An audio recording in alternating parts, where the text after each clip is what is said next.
In an alternate universe, Count Dooku takes Anakin Skywalker as his apprentice. Count Dooku, devastated by the death of Qui-Gon Jinn, felt the weight of his choices. He knew the risk when he joined Sidious, but Qui-Gon was never meant to die. He was supposed to join him eventually. Feeling used by Palpatine, Dooku's obedience to the Sith Lord turned into a deep-seated rage and anger. Perhaps this was what Palpatine planned all along, to strip away Dooku's lingering Jedi sentiments and fully commit him to the dark side. However, Dooku's resentment morphed into a determined plan to eliminate Palpatine. Dooku attended Qui-Gon's funeral from a distance, unable to bear the sight of his fallen friend. As the ceremony concluded, Dooku sensed the immense potential within Anakin Skywalker. Qui-Gon believed the boy to be the chosen one, a belief that Jedi Council failed to recognize. Reaching out with the Force, Dooku guided Anakin away from the crowd to a secluded area. Initially cautious, Anakin hesitated to approach the stranger, but Dooku quickly introduced himself as Qui-Gon's master, and much like Qui-Gon, saw great potential in the boy. Relating to Qui-Gon, Dooku made himself a friendly and familiar presence. As Anakin heard Obi-Wan calling for him, he expressed his need to leave, but Dooku interrupted, telling Anakin that the Jedi feared his potential,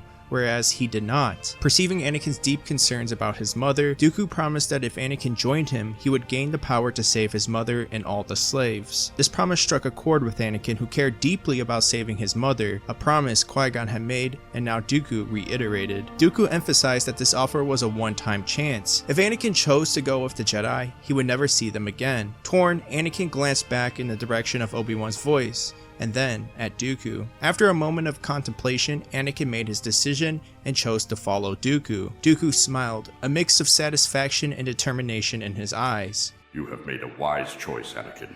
Together, we will bring order to the galaxy. As they departed, Anakin's mind raced with the thoughts of his mother and the promises of power that Dooku offered. Little did he know, this choice would send him on a path that would change the fate of the galaxy forever. Dooku would send Anakin into hiding for the time being and return to his master, Palpatine. Palpatine could sense the deceit on Dooku, but relished it, believing that Dooku had finally accepted his role as a Sith. You have returned, my apprentice. Palpatine began, a sly smile on his lips. But I sense there is more to your mission than you let on. Dooku bowed, slightly masking his true intentions. Yes, Master. I have done as you asked, but I must inform you that the Jedi's chosen one, young Skywalker, has gone missing. Palpatine's eyes narrowed, feigning concern. Missing, you say? This is most troubling. The Jedi will undoubtedly be searching for him. We must find him first, before he can become our undoing. Dooku nodded, his expression grave. Indeed, my master. I shall dedicate my resources to locating him at once. Palpatine's gaze bore into Dooku, searching for any hint of betrayal. You must not fail, Dooku. The Chosen One possesses the potential to tip the balance of power. We cannot allow the Jedi to exploit him. As you command, Master. Dooku replied, hiding his true intentions behind a mask of loyalty. I will see to it personally. Dooku returned to Anakin, finding him in deep meditation. He approached with a sense of urgency tempered by patience, knowing their time was precious and fleeting. Anakin, Dooku began, his voice calm yet firm. For the time being, you must continue your training in secret. Both the Jedi and the Sith are actively seeking you. They wish to use you for their own ends. Anakin's shoulders slumped slightly, a look of uncertainty crossing his face. And what about you, Master?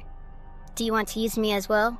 Dooku, who had long since abandoned the rigid doctrines of both the Jedi and the Sith, knelt down to be at eye level with Anakin. He smiled warmly, placing a reassuring hand on Anakin's shoulder. No, Anakin. I do not wish to use you. I want to see you grow beyond the limitations imposed by both orders. But to achieve that, we must secure the safety and order of the galaxy, which is on the brink of chaos. Anakin looked into Dooku's eyes, searching for any hint of deception and finding none. But how can we do that, Master? The galaxy is best, and the forces against us are powerful. Dooku's expression hardened with determination. We must be cunning and strategic. Our first priority is to eliminate Palpatine. His influence is the root of much of the chaos.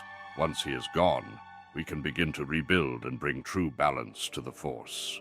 Anakin nodded, his resolve strengthening. Over the next 10 years, Anakin Skywalker's transformation under Count Dooku was profound. Dooku, a master of Makashi, or Form 2, imparted his extensive knowledge to Anakin, who quickly became a prodigy in this elegant and precise lightsaber combat style. The training was relentless and rigorous, combining the discipline and finesse of the Jedi with the raw power and intensity of the Sith. Anakin's skills in lightsaber combat became legendary. His ability to anticipate and counter his opponent's moves made him nearly unbeatable. His command of the Force grew exponentially, mastering abilities like telekinesis, Force lightning, and healing, seamlessly blending the light and dark sides to create a unique, powerful fighting style. Throughout this decade, Anakin's training was not limited to physical combat. Dooku guided him through the philosophical aspects of the Force, teaching him to harness his emotions constructively and to channel his passion without succumbing to it. Anakin's understanding of balance in the Force deepened, allowing him to manipulate it with unparalleled ease. His victories in duels against other skilled fighters solidified his status as a master of Makashi and a force to be reckoned with. In the final stages of his training, Anakin faced Dooku in a ceremonial duel, where his mastery was fully recognized. Dooku, proud and acknowledging Anakin's superiority, declared him the embodiment of balance and a true master of the Force. Anakin, now a symbol of what true balance could achieve, set out to bring about change they had envisioned. During the 10 years of Anakin's intensive training, Count Dooku continued to carry out Sidious's work, all while maintaining the facade of a loyal Sith apprentice. After failing to locate Anakin initially, Dooku informed Palpatine that the boy must be dead. Over the years, it seemed as though Palpatine had forgotten about Anakin, allowing Dooku to train him in secret without interference. However, on the 10th year, Palpatine summoned Dooku. The Sith Lord's eyes gleamed with a sinister intent as he addressed his apprentice. Dooku,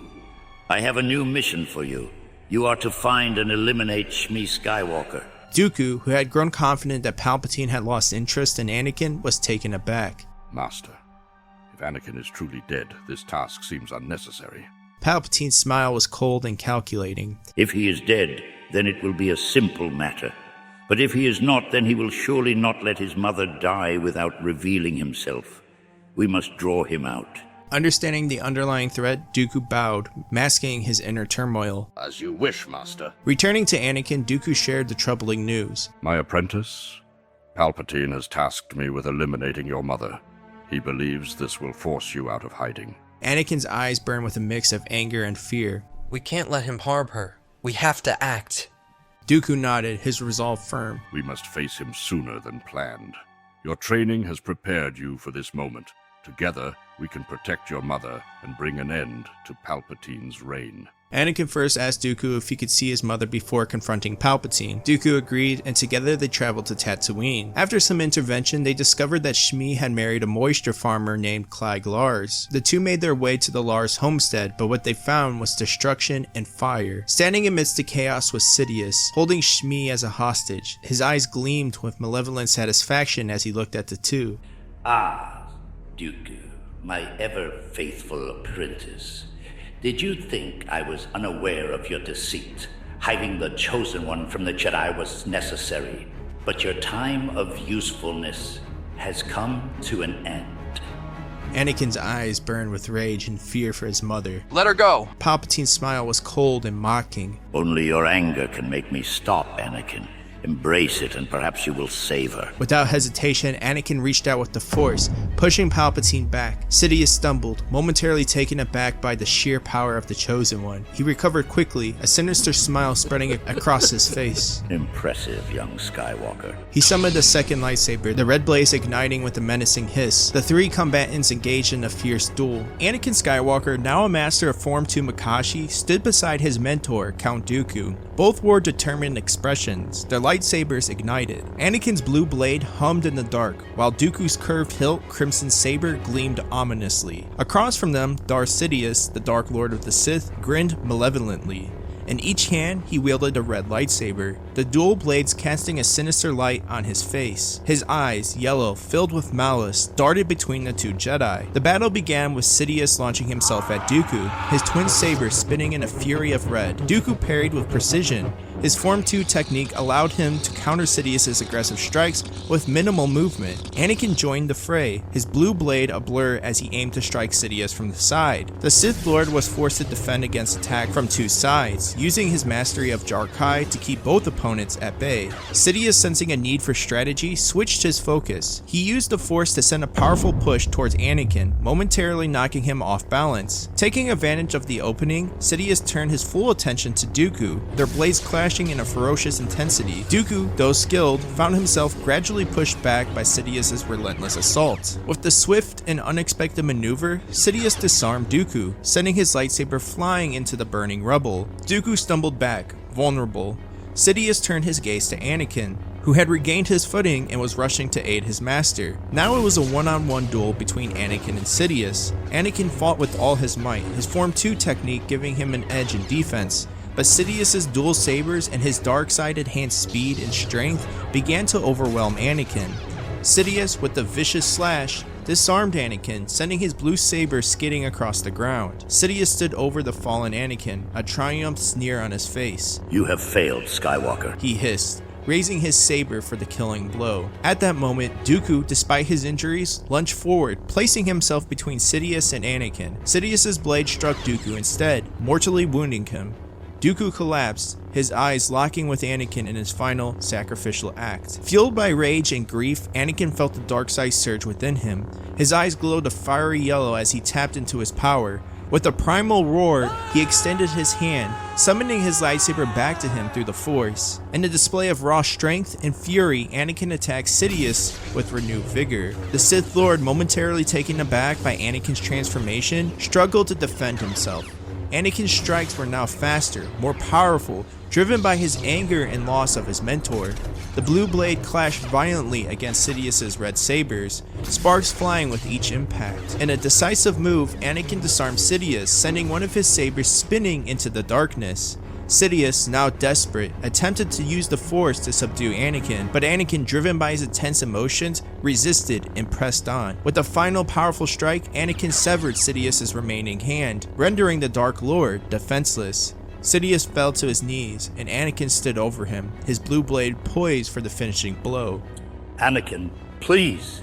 Sidious began, but Anakin's expression was one of cold determination. He ignited his lightsaber and, with a swift motion, struck down the Sith Lord, ending his reign of terror. As Sidious fell lifeless to the ground, Anakin deactivated his lightsaber and looked down at the body of his fallen mentor, Dooku. The weight of his actions and the power of the dark side still coursed through him. He had avenged his master. With the death of Darth Sidious, Anakin Skywalker assumed leadership of the Confederacy of Independent Systems. Driven by the vision he and his fallen master, Count Dooku, shared, Anakin sought to overthrow the corrupt Galactic Republic and bring a new order to the galaxy. He quickly consolidated his power within the CIS, gathering the various factions and securing the loyalty of key leaders. His charisma and combat prowess made him an inspiring figurehead. The CIS army, with its vast numbers of battle droids, became a formidable force under his command. The Republic, reeling from the sudden death of Chancellor Palpatine, found itself in disarray. The Senate struggled to appoint a new leader, and bureaucratic infighting paralyzed decision-making. Anakin seized this opportunity to strike, launching a series of coordinated attacks on key Republic worlds. He did not lead from behind, instead he was often at the forefront of battles, his presence on the battlefield boosting the morale of his troops and striking fear into his enemies. The Republic, facing significant losses, hastily activated its clone army. The clones, though highly trained and efficient, were vastly outnumbered by the seemingly endless droid armies of the CIS. Anakin's strategic brilliance and intimate knowledge of Jedi tactics gained from his training under Dooku gave the CIS a distinct advantage in many engagements.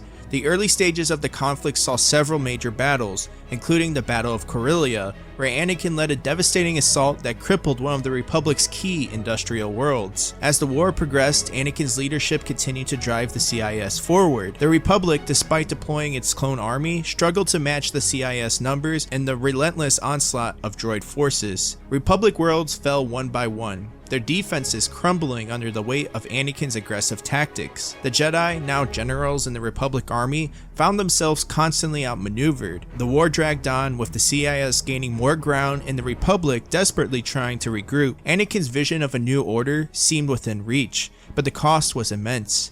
The galaxy was engulfed in chaos and destruction, and the line between the light and dark sides of the Force blurred further for Anakin. As the war raged on, Anakin Skywalker began to lose the balance he once maintained. The constant battles, the loss of comrades, and the darkness he embraced to achieve victory took their toll on his psyche. However, a pivotal moment occurred during the political negotiation when Anakin was reunited with Padmé Amidala. He hadn't seen Padmé since they were children, and the sight of her rekindled a long-forgotten feelings. For Anakin, it was love at first sight. During their meeting, Anakin passionately explained how the Republic was corrupt and evil, and that he was fighting to liberate the galaxy from its grasp. Padmé, while agreeing with Anakin's assessment of the Republic's flaws, expressed her horror at the devastation the war was causing to innocent people. She wanted the violence to stop. Their negotiations were unfruitful in terms of political agreements, but they had a profound impact on Anakin.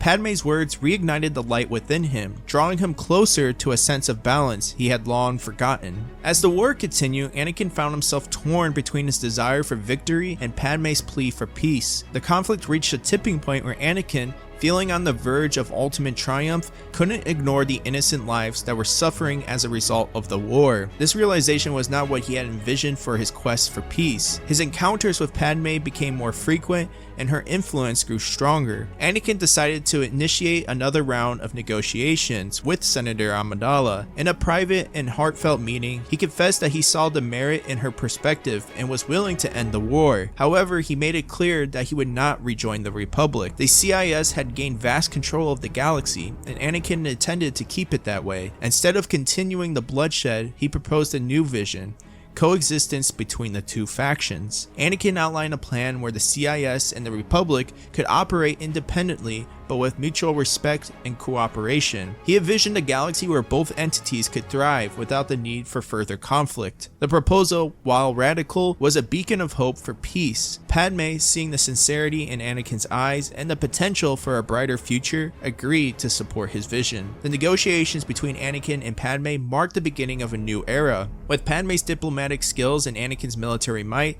they worked to bridge the divide between the CIS and the Republic. The war's end did not bring about the reunification of the galaxy under one banner, but it paved the way for a new order where diverse systems could coexist and prosper. Anakin, now a leader who had rediscovered his sense of purpose and balance, dedicated himself to rebuilding the war-torn galaxy. The once dark path he walked was illuminated by the light of Padmé's influence, and together they strived to create a long-lasting peace. The galaxy, though divided, began to heal with the hope for a future free from the shadows of war.